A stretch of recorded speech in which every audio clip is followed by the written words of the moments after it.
오늘 예수님께 칭찬받자라는 제목으로 말씀의 은혜를 함께 나누고자 합니다. 자, 이 세상에서 먹어도 질리지 않는 것, 그것은 아마 칭찬이라고 할 것입니다. 다 알고 칭찬을 받아도 그 위력은 정말 대단합니다. 사람이나 혹은 심지어는 동물이나 식물조차도 이 칭찬에 민감합니다. 아이들이 학교에서 제일 좋아하는 선생님이 누군가를 살펴보면 칭찬 잘해주는 선생님, 그 선생님이 학생들이 제일 좋아하는 선생님이라고 해요. 집에서 기르는 개나 고양이도 칭찬해주는 식구를 좋아합니다. 그리고 조사 결과에 따르면 식물도 자신을 학대하고 못살게 구는 사람이 지나가면 흥분된 상태가 되고, 반대로 자신을 칭찬해주고 사랑하는 사람이 지나가면 아주 안정된 상태가 된다고 합니다. 칭찬의 위력은 사람이건 아니면은 다른 만물들이건 간에 동일하지 않는가 생각되어집니다. 여러분도 잘 아는 발명왕 에디슨도 교육은 제대로 받지 못했지만 무엇으로 발명하게 되었습니까? 바로 어머니의 칭찬이 에디슨으로 하여금 위대한 과학자가 되게 만들어 주었지요. 신앙생활도 마찬가지입니다. 칭찬을 우리 신앙생활 하면서 좀 많이 들어야 되는데 사실 많이 듣지 못하는 것이 우리의 모습이 아닌가라는 생각을 합니다. 첫째로 나에게 문제가 있습니다. 내가 내 믿음이 별로 마음에 안 들어요. 그래서 나 자신도 나에게 칭찬을 잘 해주지 않습니다. 뿐만 아니라 남도 잘 안 해요. 다른 사람의 믿음 생활을 보면 나보다도 더 못마땅해요. 그러니 다른 사람 칭찬 잘 안 하게 되죠. 그렇게 되면 신앙에 있어서 나도 나를 칭찬 안 하고 그리고 남도 칭찬 안 해주는 그런 곤란함에 빠지게 되는 것입니다. 그런데 성경은 믿음 생활을 뭐라고 얘기하고 있냐면요, 칭찬하면서 뛰어가는 것이다 라고 말씀하고 있습니다. 신앙생활은 마치 운동장에서 경기를 하는 것과 비슷하다라는 거예요. 히브리서 12장 1절을 보면 이러므로 우리에게 구름같이 둘러싼 허다한 증인들이 있으니 라는 말씀이 있습니다. 이 말씀은 어떤 느낌이 듭니까, 여러분? 경기장에서 내가 열심히 경기를 하고 있는데 내가 아무도 없는 빈 경기장에서 경기를 하는 것이 아니라 지금 스탠드에서 나를 바라보면서 많은 사람들이 힘내라고, 열심히 하라고, 끝까지 해보라고, 우리가 이렇게 칭찬하고 있다라고 소리치는 그러한 허다한 믿음의 증인들이 나를 지금 바라보고 있는 그런 장면이 여러분 떠오르지 않습니까? 그 사람들이 욕을 하겠습니까? 아니죠. 칭찬을 하죠. 잘하고 있다고, 열심히 하고 있다고, 그렇게 하면 된다고, 조금 더 힘내라고 말입니다. 그래서 바울은 빌립보서 4장 8절에서 믿는 자들이 갖추어야 할 덕목으로 참됨과 경건과 옳음과 정절과 순수와 사랑 그리고 칭찬할 만함이라고 하면서 우리가 행해야 할 덕목 중에 칭찬을 들어 말씀하고 있습니다. 빌립보서 4장 8절에도 무엇이든지 칭찬받을 만하며 라는 말씀이 바로 그것을 말하는 것입니다. 믿는 자들은 칭찬도 받아야 되고 그리고 칭찬도 잘하는 사람이어야 한다라는 것입니다. 불만 있고 비판적일 수 있습니다. 그러나 무엇보다도 칭찬을 더 많이 해야 한다. 우리가 비판을 1, 2를 하면 칭찬은 8, 9를 해줘야 하는 거예요. 기독교인들에게 많은 것들이 필요하지만 칭찬은 정말 중요한 덕목이다라고 할 수가 있습니다. 많은 사람을 살리는 일이거든요. 우리 그리스도인들이 누군가를 죽이는 것이 아니라 누군가를 살리는 직분을 받은 사람들인데 우리가 할 수 있는 칭찬이 많은 사람들을 살릴 수 있음을 여러분 믿으시기를 바랍니다. 요즘에 우리 성도들 다들 저를 비롯해서 건축이 잘 진행되게 해달라고 우리가 기도 많이 합니다. 그렇지 않습니까? 자, 그런데 건축이 은혜 가운데 잘 되는 길은요, 다른 것이 아닙니다. 앞장서서 일하는 사람들을 칭찬해 주는 것입니다. 비판하고 지적해줘야 잘할 것 같지만 그렇지 않습니다. 잘하고 있다고, 수고 많다고 칭찬해주면 없던 힘도 나죠. 그리고 더욱더 잘하고 혼심의 힘을 다하여서 그 일을 감당하게 되어 있습니다. 그리고 그 사람이 일하면서 은혜 받게 되어 있습니다. 사랑하는 성도 여러분, 건축이 잘 되기를 바라신다면 많이 칭찬해 주시기를 바랍니다. 그래야 됩니다. 우리 서로에게도 많이 칭찬해 줘야 합니다. 우리 수고 많다고, 우리 열심히 하고 있다고, 잘하고 계신다고 그렇게 칭찬해 주시기를 바랍니다. 또 한 가지 중요한 것은 여러분, 우리가 사람들에게도 칭찬을 받아야 하지만 우리가 주님께도 칭찬받아야 하지 않겠습니까? 이것이 굉장히 중요합니다. 그렇다면 어떻게 해야 우리가 칭찬받을 수 있는 것일까요? 오늘 주님께 칭찬받은 한 사람을 우리가 본문 속에서 만나게 되어집니다. 그 사람은 이방인이며 백부장이었던 사람입니다. 그런데 어마어마한 칭찬을 듣습니다. 자, 오늘 10절 한번 보시기 바랍니다. 내가 진실로 너희에게 이르노니 이스라엘 중 아무에게도 이만한 믿음을 보지 못하였노라. 이거 진짜 어마어마한 칭찬 아니겠습니까? 이 이야기를 듣고 있는 이스라엘 사람들이 아주 자존심이 많이 상했을 거예요. 이 백부장은 이방인이었습니다. 그런데 지금껏 예수님이 얼마나 많은 사람들을 만났겠어요. 그런데 그 많은 유대인들 가운데 이스라엘에서 이만한 믿음을 못 봤다. 모든 유대인들 다 가져와도 이 백부장만도 못했다. 이렇게 말씀하고 있는 것입니다. 교회를 안 나오던 사람이 주님을 만나게 되는 것입니다. 그런데 어떤 이유에서인지 말씀하실 때 교회를 다니던 사람들이 갖지 못했던 믿음을 이 교회 금방 나온 사람이 가졌노라. 이렇게 평가를 받는다면, 이런 칭찬을 받는다면 얼마나 먼저 교회 다니던 사람들이 속상할까요? 여러분 이렇게 생각해 보시기 바랍니다. 이제 교회 나온 지 한 달, 두 달밖에 안 된 사람이 믿음 좋다는 칭찬을 받으면 10년, 20년, 아니 30년, 40년 신앙생활 한 사람들이 이 마음에 자존심이 상할 수도 있지 않겠습니까? 오늘 딱 이런 일이 벌어진 거예요. 이런 일이. 유대인들에게 있어 이방인이 어떤 존재입니까? 정말 지나가는 개만도 못한 존재로 여겼단 말이에요. 이 이방인들은 하나님께서 그 지옥의 불쏘시개로 삼기 위해서 만들어 놓은 존재라고 그들은 믿고 있었단 말이에요. 그런데 이 이방인의 믿음이 유대인 모두를 합한 것보다 나았다. 자, 무엇으로 말미암아 예수님께 그런 칭찬을 들을 수 있었을까요? 첫째로는 여러분, 오늘 이 백부장은요, 하인의 괴로움을 아는 사람이었습니다. 다른 사람의 고통에 공감하는 사람이었다라는 것입니다. 여러분, 이거는 이 신불신을 떠나서 여러분, 정말 기본 아니겠습니까? 다른 사람의 고통과 아픔에 대하여 공감해주고 같이 아파하는 사람. 오늘 예수님께서는요, 뭐 대단하고 거창한 믿음을 말하고 있지 않아요. 우리가 좀 더 인간적이어야 하고, 우리가 좀 더 따뜻한 마음을 가져야 하고, 우리가 좀 더 선한 마음을 가져야 할 것을 말씀해주고 있는 거예요. 그동안 만났던 많은 유대인들이 얼마나 냉정한 사람이었습니까? 예수님은 아마도 그 차가운 유대인들에게 질렸는지도 몰라요. 그런데 이방인이지만 이렇게 따뜻한 가슴을 가진 사람을 만나게 되자 우리 주님께서 그 믿음을 칭찬하고 있는 것입니다. 자, 6절 보시기 바랍니다. 이 백부장이 어떤 요청을 했습니까? 이르되 주여, 내 하인이 중풍병으로 집에 누워 몹시 괴로워하나이다. 여러분, 우리가 상식적으로 이게 뭐 친한 사람이 아프면 그렇게 요청할 수도 있지라고 생각하지만 이게 쉬운 일이 아닙니다. 자기 위치에서 다른 사람의 괴로움을 안다는 것은 정말 아름답기도 하고 한편으로 어려운 일이기도 합니다. 당시에 하인이라고 하면요, 아프면 버렸어요.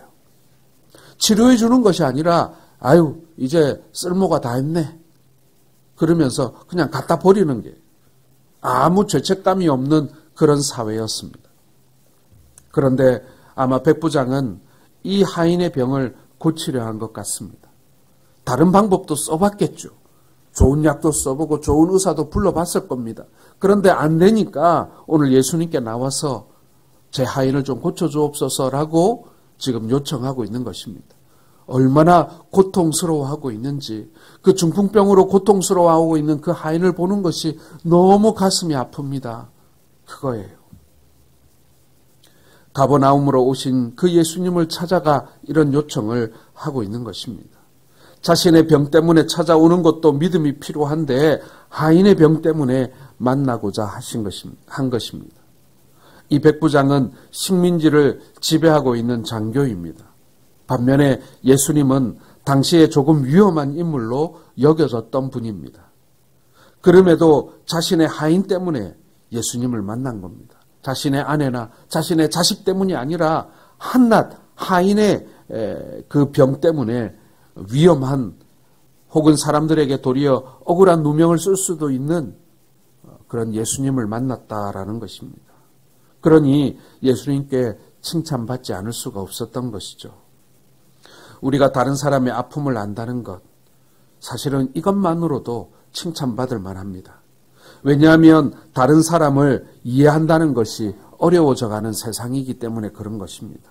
머리로는 이해해도 마음이 안 가는 거예요. 머리로는 판단을 할 수 있어도 이 가슴이 움직이지 않는 거예요. 그러므로 다른 사람을 이해한다는 것, 다른 사람의 고통에 공감해 준다는 것, 여러분 이것이 믿음에 있어 굉장히 중요한 덕목이다라고 주님께서 말씀하고 있는 것입니다. 공감할 수 있는 능력이 믿음이에요. 우리가 예수님을 귀하게 여기는 이유가 무엇입니까? 나 같은 죄인을 공감해 주셨기 때문 아니겠습니까? 만약 하나님께서 하늘에서만 계시고 우리를 내다보시면서 아이고 정말 문제 많구만 심판해버려야겠네 라고만 한다면 우리에게 두려움은 있을지언정 감동은 그렇게 있지 않겠죠. 그런데 어떻게 하십니까? 일부러 천한 말구유에 태어나셨습니다. 내려오셨어요. 그리고 비천한 자들을 만나셨습니다. 창기들과 세리들과 그리고 각양각색의 병을 앓는 자들을 우리 주님께서 만나셨습니다. 그리고 죄인들의 친구라고 스스로 선포하셨습니다. 여러분, 이것이 지금 우리를 감동하게 만드는 것 아니겠습니까? 이게 바로 예수님의 공감 능력 아니겠습니까? 다른 사람을 알아주고 공감해 주는 것으로 인해 우리 주님께서 칭찬하셨다. 오늘 백부장이 그로 말미암아 칭찬받았다라는 것입니다. 여러분, 믿음이 좋으면 좋을수록 다른 사람의 아픔과 감정에 공감하게 됨을 믿으시길 바랍니다. 냉정한 것이 믿음 좋은 게 아니에요. 많은 사람들이 이성적이고 냉정한 것이 믿음 좋은 것처럼 여기는데 천만의 말씀입니다. 믿음이 좋으면 좋을수록 눈물이 더 많아지고요. 믿음이 좋으면 좋을수록 다른 사람의 아픔에 대해서 공감하게 되고요. 그리고 칭찬하게 되는 것입니다. 두 번째로 여러분, 자기 자신을 정확히 아는 사람, 오늘 주님께서 말씀하시는 믿음의 사람입니다. 예수님이 백부장에게 내가 가서 고쳐주겠다라고 하십니다. 그러자 백부장이 깜짝 놀라면서 이렇게 말하죠. 자, 8절과 9절을 같이 읽어보겠습니다. 시작.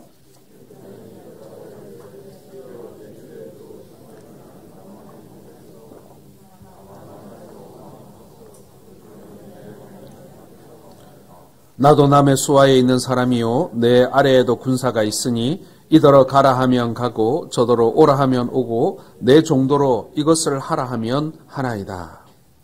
여러분, 자기를 잘 아는 사람이요 다른 사람도 공감해 줄 수 있습니다. 자신이 어떤 위치에 있는 것을 알아야 믿음이 자랍니다. 당시 바리새인들은 나사렛에서 무슨 선한 인간이 날 수 있느냐라고 비난했습니다. 그리고 예수님을 향해서 네가 그리스도냐? 라고 하며 조롱했죠. 피조물이 창조주에게 질문하고 조롱하는 것입니다. 바뀐 거예요. 자기의 입장, 자기의 위치가 뭔지 모르는 거예요. 내가 피조물이라는 사실을 잊어버린 것입니다. 마치 자기가 창조주인 양 행세하는 것입니다. 여러분, 나의 위치를 잘 알아야 믿음 생활도 잘 할 수 있습니다. 내가 내 삶의 주인이 아니라 주님이 내 삶의 주인이라는 사실을 알아야 믿음 생활 잘 할 수 있습니다. 교회도 마찬가지지 않습니까? 교회의 머리가 누구입니까? 예수님이시죠. 교회의 머리가 예수님이라는 사실을 알아야 신앙생활, 교회생활 잘할 수 있습니다. 내가 머리가 되려고 하면 그건 망가진 신앙인 거죠. 제대로 된 신앙 못합니다. 자기의 위치를 모르기 때문에 얼마나 많은 사람들이 어렵게 사는지 모릅니다. 자기 자신의 위치만 알아도, 자기 자신이 누구인지만 똑바로 알아도 우리가 칭찬받는 믿음을 가질 수 있음을 믿으시길 바랍니다. 결국 자기를 잘 아는 것이 칭찬받는 것입니다. 자기에 대해서 잘 알아야 합니다. 우리가 죄인이라고 하는 것이죠. 바울 사도는 뭐라고 했습니까? 자신이 죄인도 그냥 죄인이 아니라 죄인 중에 괴수라고 말하고 있지 않습니까? 자신의 위치를, 자신의 모양을 너무나 잘 아는 사람의 말인 것입니다. 바닷가에서 주님을 만난 제자들이 어떻게 고백했습니까? 주님, 저는 죄인입니다. 저를 떠나소서. 예, 이것이 신앙의 출발이라고 할 수 있습니다. 나에 대하여 내가 똑바로 아는 것. 내가 어떠한 존재였고 내가 왜 주님을 만나게 되었으며 주님이 나를 찾아와 나 같은 사람을 어떻게 변화시켜 줬는지를 잘 아는 그것. 여러분, 현실 파악이 제대로 돼야 우리의 신앙이 제대로 자라고 그리고 우리가 칭찬받을 수 있는 것입니다. 얼마나 많은 사람들이 자기 자신을 화려하게 잘 꾸몄는지, 얼마나 많은 사람들이 두꺼운 이 철판으로 자기 자신을 이렇게 막 둘러가지고 자기를 보호하고 있는지. 결론은 똑같아요. 내가 누구인지 사람들에게 보이지 않게 하기 위해서, 나의 원래의 모습을 감추어버리기 위해서, 혹은 나의 본래 나의 모습이 사람들에게 드러나거나 사람들에게 들키는 것이 부끄러워서 그렇게 자신을 여러 가지 것으로 화려하게 치장하고 그리고 자신을 감추는 것입니다. 그러나 우리 주님께 우리의 모습을 정확히 보여주어야 합니다. 그리고 내가 어떤 존재인가를 정확하게 고백할 수 있어야 돼요. 우리 주님께서는 오늘 백부장의 모습을 보며 그것을 칭찬하고 있는 것입니다. 마지막 세 번째로 여러분, 주님의 말씀만을 확실히 믿었던 사람. 자, 8절 보시기 바랍니다. 다만 말씀으로만 하옵소서. 그러면 내 하인이 낫게 사옵나이다. 오늘 백부장은요, 주님께서 우리 집에 들어오는 것을 내가 감당할 수가 없다라고 자신이 얼마나 이 죄인인가를 고백한과 동시에 주께서 우리를 다스리는 방법을 너무나 잘 알고 계셨어요. 백부장은 기적을 이루려면 기적의 당사자가 그 현장에 있지 않으면 안 된다라고 하는 그 당시의 상식을 깨트리는 믿음을 가지고 있었습니다. 많은 사람들이 왜 신앙생활을 못합니까? 그것은요, 내가 직접 보면 믿겠다고 하는 마음이 있기 때문에 그렇습니다. 하나님, 내 눈앞에 한번 데려와봐. 그러면 내가 보고 믿을게. 예, 많은 믿지 않는 사람들이 그렇게 말합니다. 그 눈에도 보이지 않는 하나님 얘기하지 마라. 나는 눈에 보이는 내 주먹을 믿겠다. 이렇게 사람들이 말하곤 합니다. 예, 눈에 보이는 것을 더 믿으려 합니다. 여러분, 우리 그리스도인들도 그렇지 않습니까? 눈에 보이지 않는 하나님보다 손에 잡히고 눈에 보이는 물질을 더 우리는 신뢰하고 있지는 않습니까? 눈에 보이는 권력을 우리는 더 추종하고 있지 않습니까? 눈에 보이는 성공을 우리는 믿음보다 더 귀하게 여기고 있지는 않습니까? 예수님께서는 보지 않고 믿는 믿음이 복되다고 도마에게 말씀하셨습니다. 왜 오늘 백부장이 칭찬받고 있습니까? 성경에 보면 중풍병자는 예수님 계신 현장으로 가기 위해 지붕을 뚫었습니다. 삭개오는 예수님을 만나기 위해 뽕나무 위에 기어 올라갔습니다. 그런데 오늘 본문의 백부장은요, 예수님께 나을 것이다 라는 말씀만 하시면 된다라고 고백하고 있습니다. 그러니 우리 주님께서 이스라엘에서 이만한 믿음을 내가 본 적이 없다. 다른 말로 하면 지붕을 뚫는 믿음도 귀한 것이고 뽕나무를 올라가는 믿음도 귀한 것이지만, 그러나 말씀만 하시면 이루어질 줄로 믿는 그것이 사실은 제일 큰 믿음, 제일 칭찬받을 만한 믿음, 예수님께서 제일 칭찬하신 믿음이라는 사실을 여러분 기억하시길 바랍니다. 주께서 말씀하시면 이루어질 줄 믿는 것. 이것이 여러분 믿음의 차이입니다. 믿음이면 다 같지. 더 좋은 믿음이 있고 덜 좋은 믿음이 있습니까? 예, 오늘 주님께서는 더 칭찬받을 만한 믿음은 있다라고 말씀하십니다. 백부장은 주님의 말씀을 신뢰하고 있었던 것입니다. 그 자리에서 말씀만 하셔도 병이 나을 것이라고 믿고 있습니다. 믿음이라고 하는 것은 보이지 않는 것을 믿는 것입니다. 말씀만 하면 믿게 된다는 고백을 하는 것입니다. 사랑하는 성도 여러분, 내가 보지 않아도 만질 수 없어도 주님의 말씀을 믿으시기를 바랍니다. 오늘 13절에 뭐라고 하셨습니까? 예수께서 백부장에게 이르시되 가라 내 믿음대로 될지어다 하시니 그 즉시 하인이 나으니라. 예, 그 믿음대로 될지어다. 그리고 하인이 나았습니다. 여러분, 사실 이 내 믿음대로 될지어다라고 말씀하시는 이 한마디의 말 속에요, 우리의 믿음의 삶의 목표가 보이는 거예요. 예, 주님께서는 우리 삶 가운데 기적이 일어나기를 원하시고요. 우리의 삶 가운데 놀라운 일들이 일어나고 그리고 복받는 일들이 일어나기를 원하십니다. 그런데 뭐라고 말씀하십니까? 내 믿음대로 된다.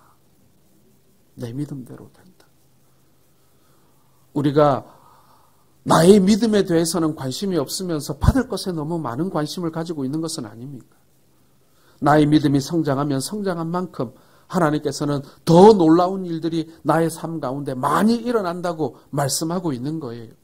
큰 기적을 원하십니까? 그러면 큰 믿음 갖기를 소원하시기 바랍니다. 내 삶 가운데 하나님의 능력이 놀랍도록 나타나고 하나님의 큰 복이 임하기를 원하십니까? 그렇다면 2022년도는 나의 이 믿음이 좀 더 깊어지고 넓어지기를, 그리고 더욱더 성숙해지기를 여러분 소원하시는 우리 성도들 되시기를 바랍니다. 오늘 백부장을 우리 주님이 칭찬하신 것처럼 다른 사람의 입장을 생각하고 공감하는 그 믿음, 그리고 자기 자신을 정확하게 잘 알고 있는 그 믿음, 그리고 주님의 말씀만을 확실히 믿고 있는 그 믿음, 내 믿음대로 될지어다라고 말씀하시는 이 말씀을 붙드시고 2022년도 한 해를 믿음으로 살아가시는 사랑하는 모든 성도들 되시기를 주님의 이름으로 축원합니다.